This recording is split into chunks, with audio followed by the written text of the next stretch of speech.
Pourquoi sommes-nous accros au sucre? Dans l'épisode précédent, on a vu à quel point le sucre s'était infiltré partout. Dans notre alimentation, dans nos économies et même dans nos hôpitaux. Mais pourquoi est-on aussi vulnérable? Pourquoi nos cerveaux réclament-ils ce poison? Encore et encore. Est-ce un bug ou une stratégie de survie qui a mal vieilli? Bienvenue sur ma chaîne, je suis le vieux. Et je vous montre un petit peu où je suis. Là, je suis sur une petite butte. Manifestement, il n'y a pas encore les vaches dans ce pré. Ils avaient tout laissé ouvert. Ou alors vous assisterez à un rodéo en direct. Je ne sais pas si vous allez voir grand chose avec le soleil. Je vais essayer de me faire tout petit et de vous montrer le paysage peut-être. Voilà. Alors, premier point des explications possibles à l'addiction au sucre. Le cerveau humain. Le cerveau humain est programmé pour une récompense rapide. Notre cerveau, surtout dans ses couches anciennes, le paléocerveau, est programmé pour la survie immédiate et pas pour la prévoyance à 50 ans. Il se fiche que vous passiez 5 kilos de trop à la fin de l'année ou dans 5 ans. Lui, ce qu'il voit, c'est votre survie. Le sucre, rapide à consommer, ultra calorique et rare dans la nature, a toujours été une récompense précieuse. Résultat, le sucre, c'est du carburant premium pour le cerveau. Il active les circuits dopaminergiques de récompense, donc on en veut encore. Et moi, c'est de ça que je veux encore. Regardez-moi ce paysage. Là, on est à quoi, 200, 300 mètres à vol d'oiseau de chez moi? Allez, 400 mètres. Voilà.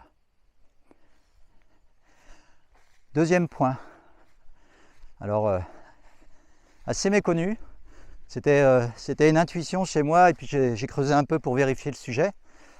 Le rôle du lait maternel. Serait-il la première dépendance dans les laits? Vous savez notamment les sucres du lait, les lactoses. Vous en avez, c'est ce que vous avez dans le lait de vache qui est, rappelons-le, destiné à nourrir le petit de la vache. C'est pas vous, c'est le veau. Et il y en a aussi dans le lait maternel, le lait humain. Donc ce lait sucré, riche en lactose, a pour but de faire grandir le petit mammifère le plus rapidement possible, lui apportant énormément de calories, d'autres choses évidemment. Alors cette appétence, elle est donc biologiquement programmée dès votre naissance. Vous êtes déjà accroché au sucre dès votre naissance. C'est le premier goût peut-être, oui, c'est le premier goût auquel vous êtes sensible, c'est le goût du sucre. Alors vous allez être aussi sensible à des goûts forts, les goûts amers, les goûts rudes et désagréables, de façon répulsive. Mais l'appétence pour le sucre, elle est entrée en vous de façon évolutive depuis même avant votre naissance. Il y a un processus derrière, c'est de l'évolution. Un bébé qui aime le goût sucré, peut-être plus volontiers. Voit alors sa survie facilitée. Là, on parle d'âge où les fabricants de lait en poudre maternisé n'étaient pas multimillionnaires. Donc, à ces âges sombres et farouches, le lait maternel était la seule solution, la seule option de survie pour le petit humain. Et donc, s'il avait l'appétence pour ce goût sucré, il était plus volontiers, il voyait sa survie facilitée. Il avait donc plus de chances d'arriver à l'âge adulte, donc de se reproduire et de transmettre ses gènes d'appétence au sucre. Donc là, on est vraiment dans du pur Darwin, si tant est que sa théorie soit fondée, corroborée. On rappelle que c'est juste, comme tout modèle scientifique, c'est juste une théorie qui ne demande qu'à être amendée, voire détrônée. Cette préférence précoce au sucre, elle est universelle chez les humains et profondément ancrée. Alors, troisième élément. Pendant la préhistoire, le sucre était comme une assurance-vie énergétique. Pendant des millénaires, l'alimentation était irrégulière, saisonnière et peu prévisible. Donc effectivement, pouvoir stocker du sucre, de l'énergie sous forme de graisse, c'est-à-dire les aliments, l'énergie excédentaire qui allait se stocker dans l'organisme sous forme de graisse, allait permettre, pendant les périodes de disette, de tenir le coup. Vache ou pas vache dans ce pré? Qu'est-ce que vous en pensez là? En général, quand il fait un peu chaud comme ça, elles sont à l'ombre. Ou alors elles ont élaboré une nouvelle stratégie. Elles m'attendent tapis derrière un chêne centenaire. Donc le sucre dans les frémures, le miel, permettait un stockage rapide d'énergie sous forme de graisse et une meilleure résistance aux périodes de disette ou de froid. Alors une solution, c'est de toucher le fil électrifié. S'il est électrifié, il y a des vaches. Une solution aussi, c'est d'essayer de passer dessous. Pardon. Voilà. Notre attirance pour le sucre, non, pas de rodé en vue, est donc un mécanisme de survie hérité, devenu contre-productif aujourd'hui, où la disponibilité du sucre est permanente. Quatrième facteur. Attention, le cerveau n'a pas évolué aussi vite que notre environnement. En quelques décennies, puisque rappelez-vous, avant les grandes découvertes, les sucres étaient peu disponibles, et puis même à partir de ces moments-là, c'était des produits de luxe réservés à une élite, à une aristocratie. Donc il a fallu attendre très longtemps pour que le sucre se démocratise. Ma mère, donc, qui est née dans les années 40, me racontait qu'après, à l'après-guerre, à l'après-seconde guerre mondiale, il y avait les premiers bonbons, entre guillemets.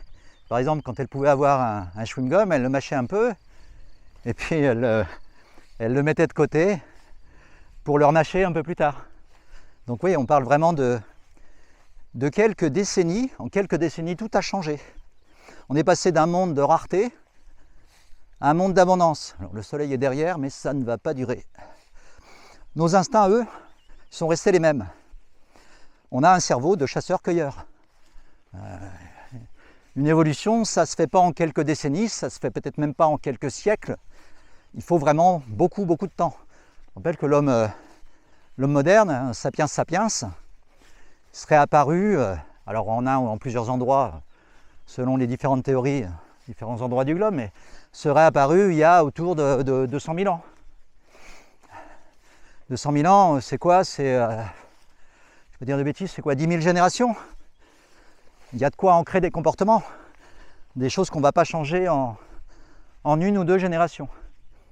Alors voilà, retour sur le petit chemin par lequel je suis arrivé, et qui est en même temps le chemin sur lequel j'ai démarré la course minimaliste il y a 4 ans.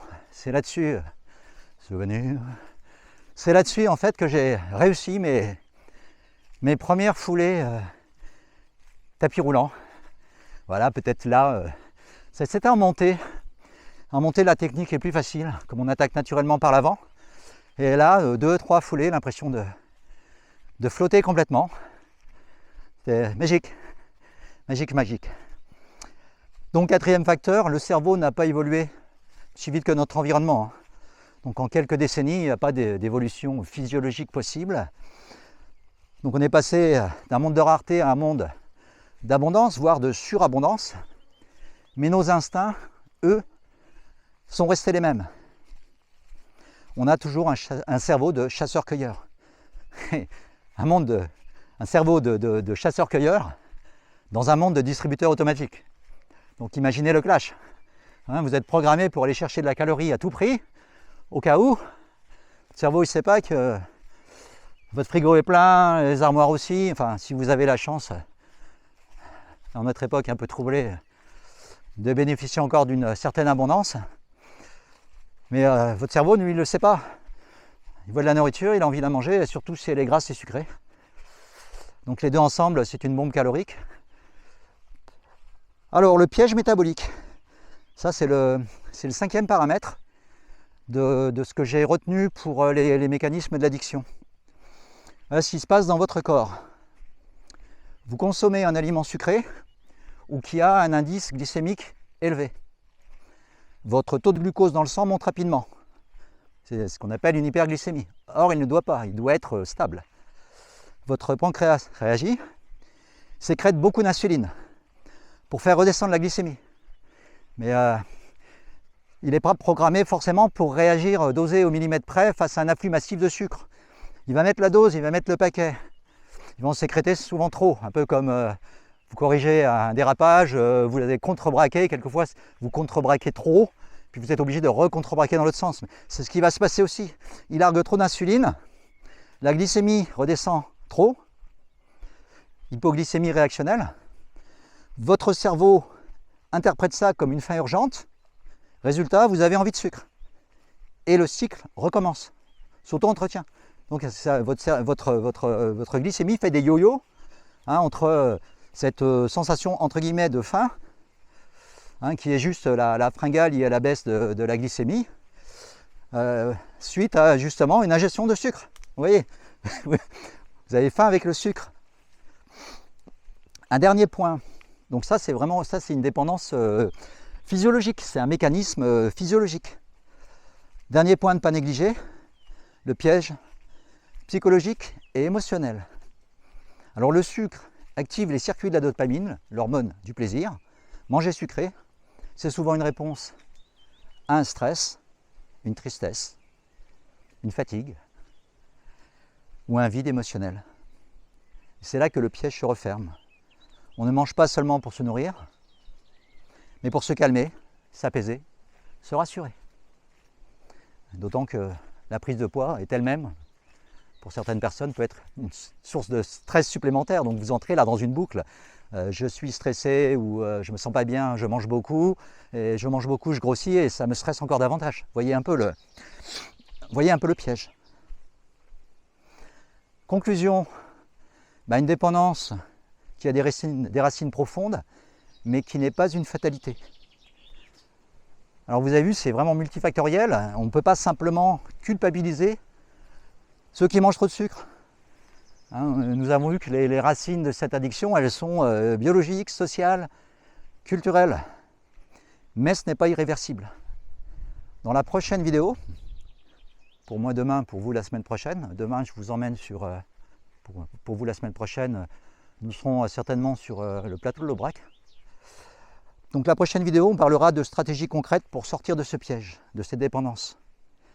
Par exemple, comment adapter son alimentation, quelles erreurs éviter. Alors je vous parlerai en détail des sucres entre guillemets lents, qui sont très souvent pas si lents que ça. Et puis comment retrouver une hygiène de vie complète et durable, sans privation permanente, mais sans illusion non plus. D'ici là, portez-vous bien. À la semaine prochaine. Ciao.